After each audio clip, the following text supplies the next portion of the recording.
I got the call on a Tuesday. My sister's voice was trembling, like she'd been crying. She said there was a family emergency. That mom was sick. That they needed me home. I didn't ask for details. I just packed a bag, rescheduled my work, and drove 8 hours through rain and traffic. I showed up tired, worried, and ready to help. That was my first mistake. The moment I walked in, I knew something was off.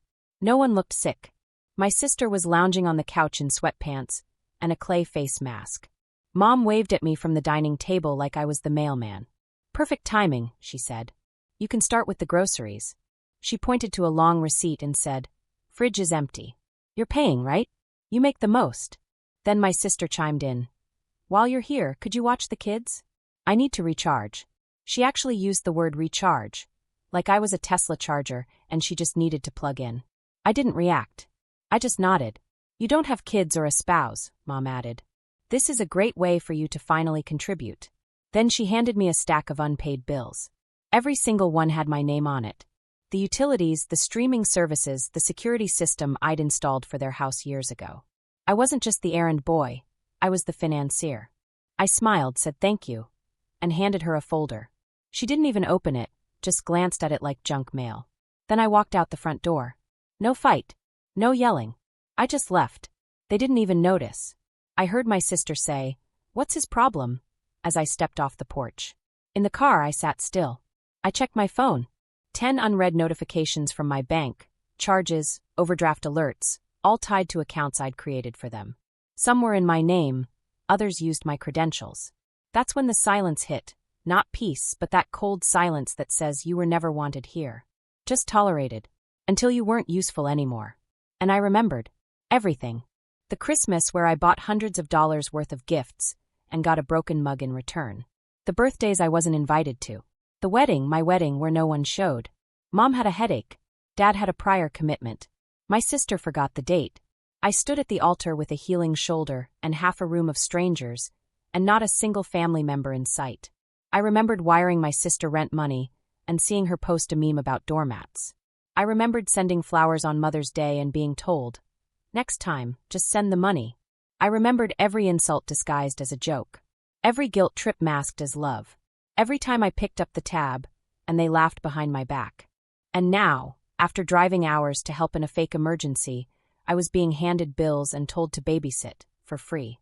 That's when something shifted. Not emotionally. Strategically. I tethered my laptop to my phone, logged into the shared utility account I had set up for them, canceled autopay, changed the password. Then I disabled access to the cloud storage I managed. Their smart home. Mine. I locked them out. The thermostat, the cameras, the irrigation system. Everything ran through infrastructure I'd built. Then I checked the mortgage. I had quietly co-signed it years ago to get them a lower rate. Without me, they didn't qualify. I contacted the lender, requested co-signer removal, and submitted new financials. The rep recognized my name. I'd once fixed a server issue for him. He expedited it. That house. Not my problem anymore. By 2 a.m., I was at my cousin Maya's house. She didn't ask why I was there. Just brought her laptop over and sat next to me like we were planning a war. Because that's exactly what it was. I went deeper. Canceled all the streaming services under my name. Transferred the family phone plan, 5 lines, to new owners. Gave them 72 hours to accept the change or lose their numbers. Deactivated access to their business systems. The accounting firm, the dental clinic, both of which I'd maintained for free for years. Then came the emails. To each system, I left a final message. This service has been provided at no cost for over a decade. Effective immediately, access is revoked. Thank you. By morning, the calls started. Mom, Dad, my uncle. We're locked out. Why aren't the cameras working? Can you just fix it? No, I could not. Then came the guilt. You're being dramatic. You're alone now. You're better than this. And then the smear campaign. Vague Facebook posts. Accusations of instability. Emails sent anonymously to my company's HR, accusing me of fraud. But they slipped. Referenced a client complaint from 2020, when I was on medical leave. I traced the IP. It came from my dad's office. So I went public. Not with names. Just facts. A thread with screenshots, payments, timestamps. A closing line. Sometimes the best thing you can do is cancel the subscriptions they didn't know you were paying for. Within hours, it spread. DMs poured in. People shared their own stories. A neighbor messaged me. I always wondered why you never showed up to their parties. Now I know. My mom emailed me. We need to talk. I didn't know it hurt you this much. Can't we fix this? I forwarded it to my lawyer. Then blocked her. Days later, they showed up at Maya's door. 7:48 p.m. knocked like it was an intervention. Maya answered. Didn't let them in. My dad tried to step through. She blocked him. Mom said, "It doesn't have to be like this." I stood behind Maya. Calm. Still. You said I ruined every holiday. I said. You didn't need me. Now that the mortgage is bouncing and your cloud systems are offline, you suddenly care. Silence. Then Dad snapped. You think this is power? You think money makes you important? I looked him in the eye. No. But cutting off people who treat me like trash? That makes me free. They left. But not before my mom shouted, "You'll regret this." No. They will. And I wasn't done yet.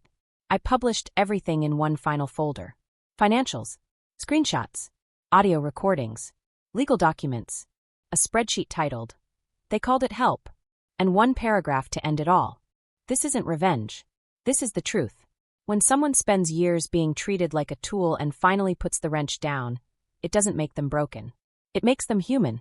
Now they're the ones explaining why clients are leaving, why systems are failing, why their son filed an injunction, why no one in the family returns their calls. Because the truth always shows up, especially when you stop silencing yourself to protect people who never protected you. And me. I'm finally free. Ask ChatGPT.